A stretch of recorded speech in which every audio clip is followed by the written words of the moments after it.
மரியாதைக்குரிய மாண்புமிகு இந்திய நாட்டுடைய குடியரசு துணைத் தலைவர் அவர்களை நேரடியாக ஒரு இல்லத்தில் சந்தித்து அவருக்கு வாழ்த்து கூறினோம். நானும் என்னோடு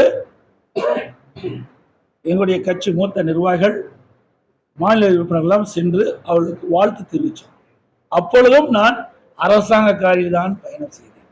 இதையெல்லாம் திட்டமிட்டு பத்திரிகைகள் ஊடகத்தில் செய்தி வெளியிடுவது என்று நன்றாக தெரிந்துதான் தமிழ்நாடு இல்லத்தில் இருந்து அரசாங்கத்துக்கு சொந்தமான காரில் தான் நான் துணை ஜனாதிபதியை சந்தித்து பேசினேன்.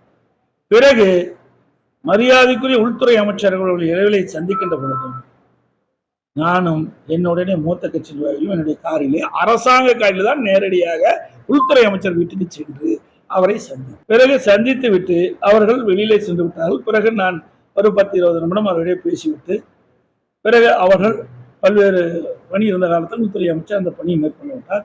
நான் வீட்டிலிருந்து வெளியில் ஒரு காரில் என் முகத்தை துடைக்கிறேன். அப்பொழுது அதை எடுத்து அரசியல் பண்ணினேன். வெட்கமாகவும் வேதனையாகவும் இருக்கு. தமிழ்நாட்டிலே ஊடகம் பத்திரிகையும் இந்திய நாட்டுக்கு ஒரு முன்னுதாரணமாக விளங்கக்கூடிய பத்திரிகை ஊடகம் இப்படி தரம் தாழ்ந்து இதை வெளியிடுவது எந்த விதத்தில் சரியாக